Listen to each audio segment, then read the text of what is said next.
Hey there and welcome to SI Now. It's Wednesday, November 23rd, and I'm Ryan Asselta. The man who had to live with the shot heard around the world is gone. Plus, Peter King will get us ready for a full plate of Thanksgiving Day football, and we'll look at the baseball stars looking for big paydays. But we begin with our athlete-turned-reporter, James Hinchcliffe. Back in September, Sports Illustrated teamed up with the IndyCar driver to be our embedded reporter on Dancing with the Stars. Season 23 of the hit TV show came to a close last night, which gives us a chance to look back at some of the best from Hinchcliffe's always entertaining DWTS reports. Hey everybody, James Hinchcliffe here, your Verizon IndyCar Series driver, and I am going to be reporting backstage once again during the live show of Dancing with the Stars. It is Latin night, as the sign behind me will tell you. As you can see, we go all out. Oh, hey. Oh, sorry, I didn't see you guys there. If you're a sports fan, you know this guy. You probably also know this girl. Hi. Yo, here's my partner, Sharna Burgess. Look at this. She doesn't even acknowledge us. It's incredible. This is the worst angle. Oh, I'm sorry. I'm new to the selfie game. She's teaching me a lot, not just dancing. The girls know. The girls know. I'm sorry. You've got to learn. You're right. I'll leave this experience better at taking selfies. I promise. Look, we're heading back to that live show. I gotta run. James Hinchcliffe for SI Now and Extra Mustard. Sharna Burgess. Thanks for tuning in, guys. So much fun. Now, James and dancing partner Sharna Burgess made it all the way to the Dancing with the Stars final. In the end, two teams were left standing, the Hinchcliffe-Burgess team and Olympic gymnast Laurie Hernandez and partner Val Chemkovsky. Laurie and Val.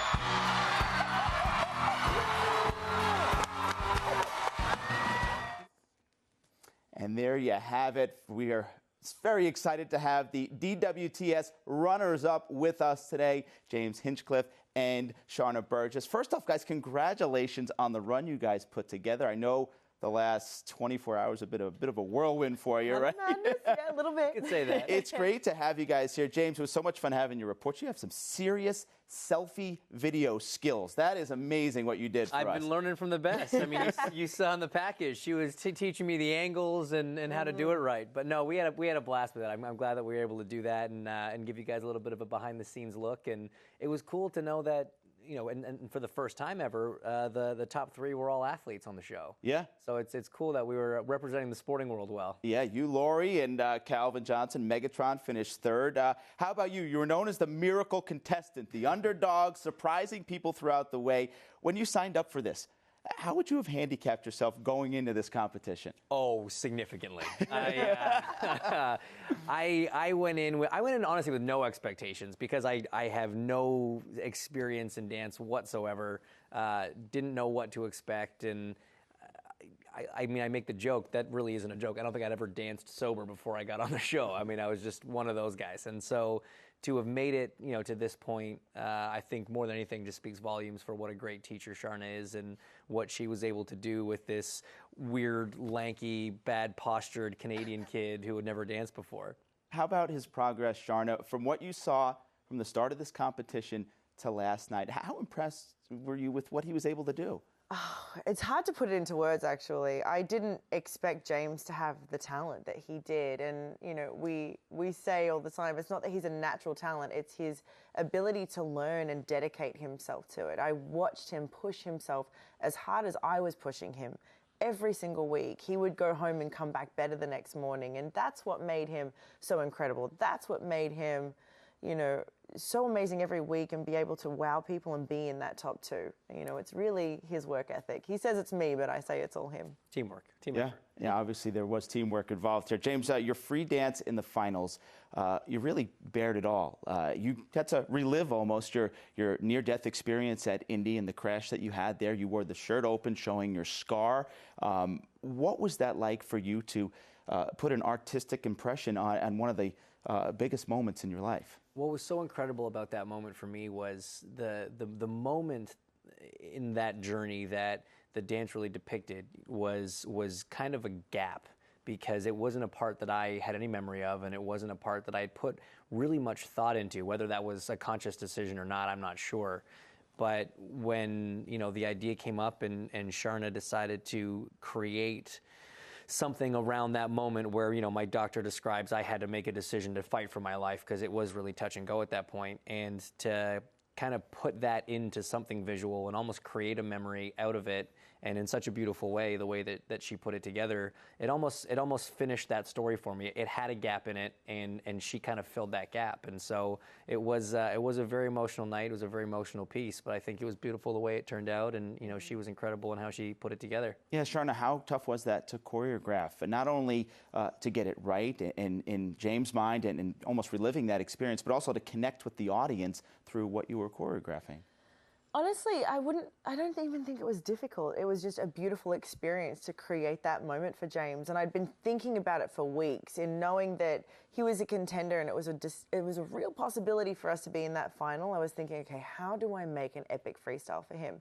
And when the idea came to me, I spoke to James about it and we talked about it, and he said that he'd love to do it. And from then it was just what I love to do. I love to create dance and tell stories, and this was a story that had so much truth to it, and it was really just a beautiful experience.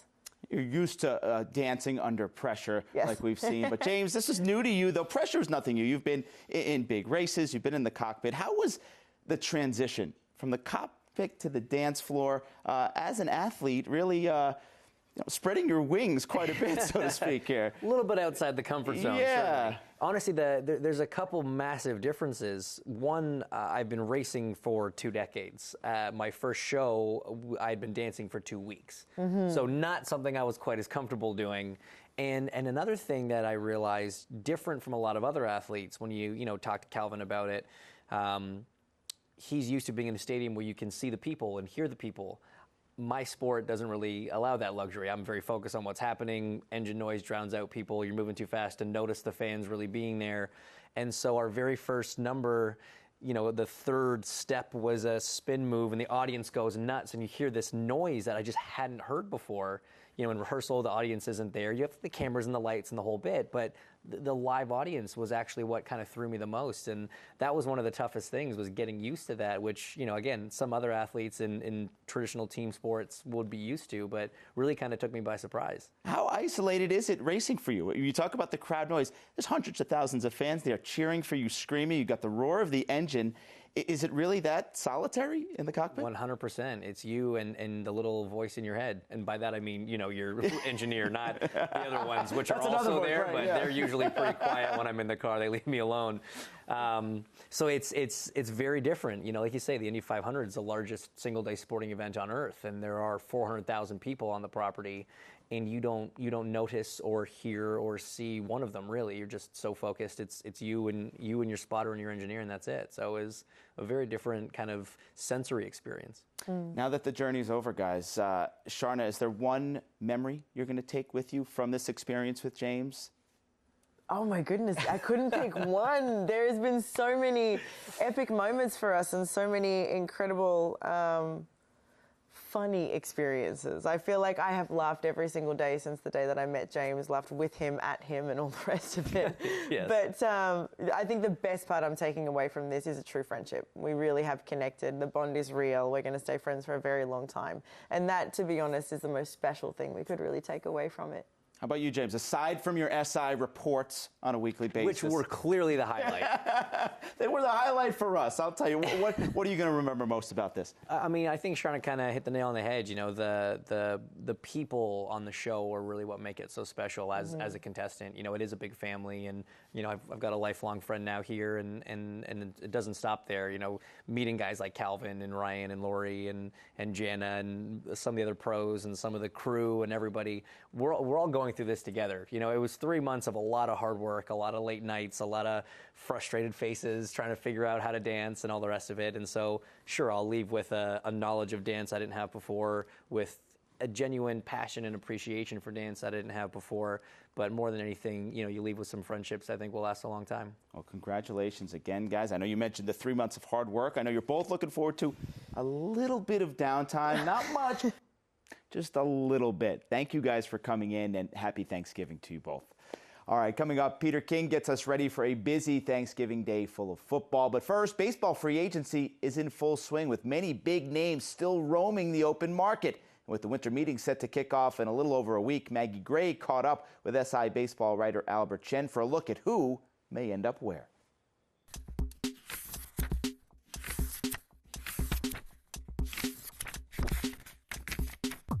It's time to talk MLB Hot Stove with senior writer Albert Chen. Albert, the #1 free agent on the market, clearly Yoenis Cespedes. Give us a team who's going to be interested in where is he going to end up?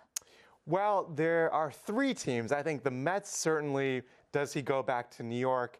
I mean, the Mets actually need him quite a bit. The big question is, are they willing to go the 5th year? You know, Cespedes has been in this position before, and last year he couldn't quite get that 5-year deal that he was looking for. It's different now. The market is different. He's coming off a really good season. There are 2 teams that I'd look at besides New York, and I think they are the front runners. I think the Giants, you know, they need kind of that firepower in the lineup. They certainly would be a team that's interested. I think that the question is, do they have the prospects? Well, the other team that I would mention, and they do have the prospects, is the LA Dodgers. I mean, they need kind of to make a move. You know, a lot of disappointment from last offseason, but I think they would love to get this guy in their outfield for a number of reasons. I mean, he would just add so much to that lineup. An already potent team and playoff contender would just get that much better.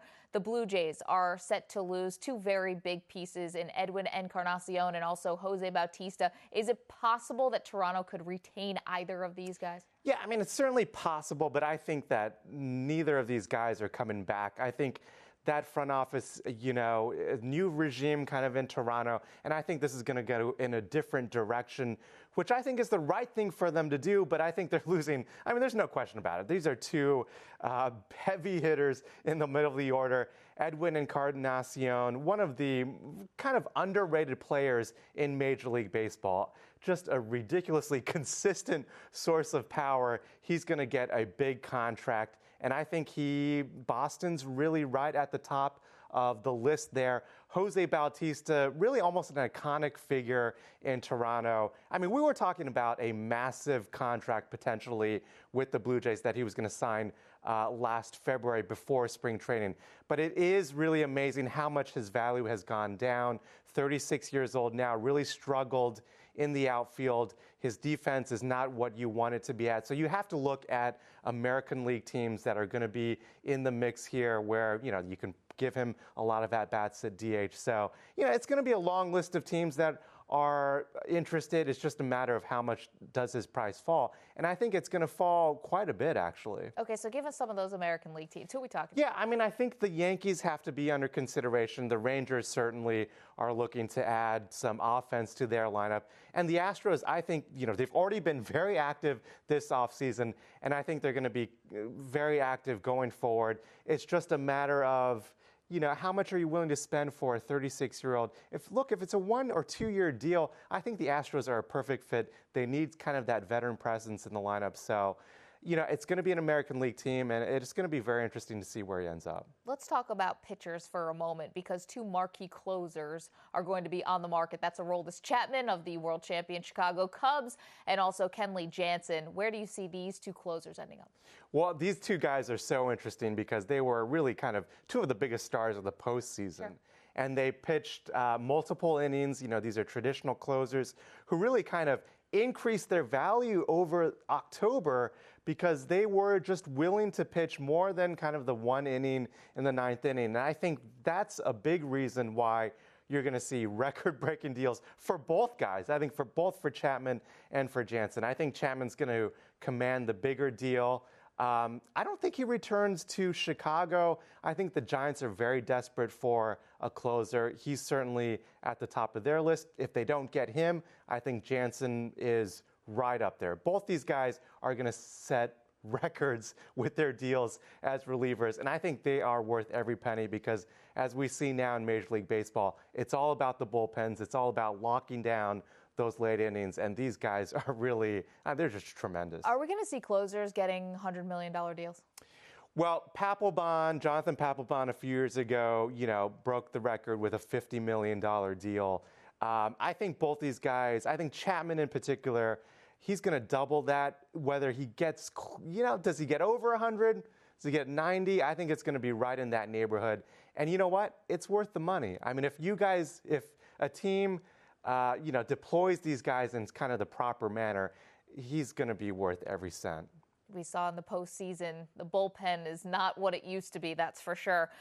Chris Sale could be on the trading block if the White Sox decide to part ways. Who do you think they'll be looking at for a partner? Well, the thing to remember about Chris Sale is that he is in his prime, and he is actually a bargain. $38 million owed to him over the next 3 years. And, this guy is just incredible because he pitches in a hitter's ballpark, and he just, year after year, just puts up these really spectacular numbers. So, I mean, how much time do we have on the show? Every team really should be interested in this guy. But I do think the White Sox are in a position now where they really have to listen carefully to potential suitors, because that's going to be a rebuilding project in Chicago. And I think for Sale, right at the top of the list, I think the Nationals are very interested in adding starting pitching. I think they're right up there. The Dodgers are another very interesting team because they lost Zach Greinke a few years ago and never really found that number 2 starter. Sale would just be a perfect addition there. Are they willing to part ways with all their prospects with any of their top prospects to get Sale? I think that's a big question, but I think he would be really a perfect fit in LA. Finally, Albert, a toss-up for you. Is there going to be a trade or a signing that is really going to surprise us this offseason? Well, Maggie, there always is, right? So what's going to be the one this year? And I think that I'm going to look at, kind of go out on a limb a little bit. Andrew McCutchen in Pittsburgh. I think this offseason, whether he gets dealt or not, there's going to be a lot of buzz surrounding him. And I think because for a number of reasons, and primarily because it does make a lot of sense for Pittsburgh to at least listen to offers here. McCutchen is one of these guys almost unimaginable on another team.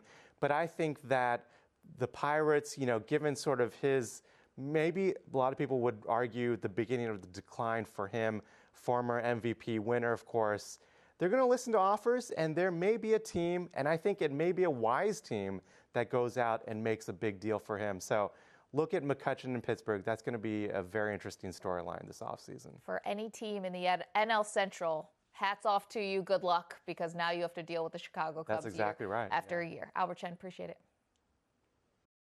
Now to the main event, and when it comes to Thanksgiving, of course, that means football. Once again, the NFL will give us a full serving of games, with all 3 having implications in the division and playoff races.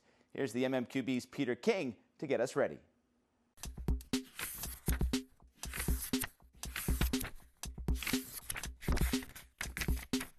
Hi, Peter King with the MMQB here, and this is the MMQB Extra for Week 11 of the NFL season.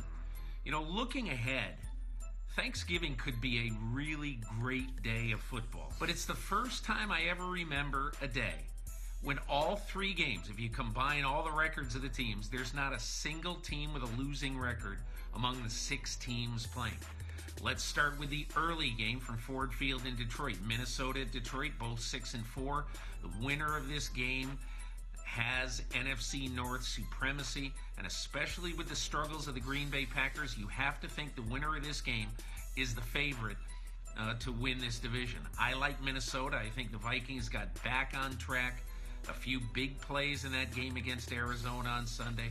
I think Minnesota comes in and beats Detroit in Game 1. Game 2, Washington at Dallas. Now, obviously, Dallas with the 9-game winning streak. Cowboys have been alive since 1960, have never had a 9-game winning streak in any of those seasons since. And I don't think it's going to end. I like Dallas in this game. The big thing is, Dak Prescott has shown that it's not just going to rely on Ezekiel Elliott in Dallas to have a winning offensive day. He can come through. 3 touchdowns, no interceptions against the #1 defense in football, Baltimore, on Sunday. I like the Cowboys playing at home. And then finally, at night, you've got the 5-5 Steelers and the 5-5 Colts meeting, a battle of great big quarterbacks, Andrew Luck and Ben Roethlisberger. I like the Steelers. I just think the Steelers are playing a little bit better right now on defense as a whole, and that's going to carry the evening in the Pittsburgh-Indianapolis game. For the MMQB, I'm Peter King.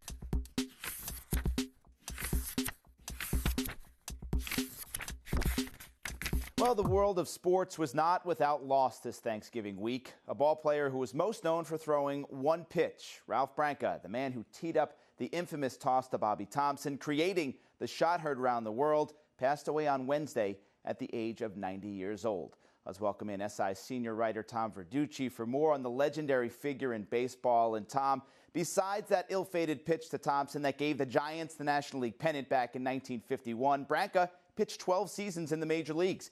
How will you remember the former Dodger? Well, I'll just remember him as a classy gentleman. Knowing him in his older age, obviously, and all the efforts that he gave to the baseball assistance team to help former ball players who are down on their luck, really stood out to me. But for me, looking back on his place in history, I actually think he is a guy who taught people how to lose with dignity. Because you mentioned that 1951 pitch, obviously, that's what's top of mind to most people. But to me, it's the way he responded to that. Remember, that was one of the first games that was telecast from coast to coast. And it was one of the first epic failures, if you will, in terms of national television coast to coast. And it was the way he handled it afterward. I mean, even that offseason, he was joking around with it. He was appearing on entertainment shows, even singing songs about it, developed a great relationship with Bobby Thompson. Just the way he handled everything with grace and dignity from the very moment that it happened up until his later years, I think was a great example for any athlete who's gone through anything even close to that. As you said, everyone remembers the home run, but Branca was also involved in another historic moment, standing next to Jackie Robinson when Jackie broke the color barrier back in 1947. How much did that say about what Branca stood for? Even at that point, he was only a 21-year-old ball player. Yeah, and that's a great point to bring up. He did get to the big leagues at such a young age, and to be thrust in that situation that, let's face it, at the time was extremely polarizing.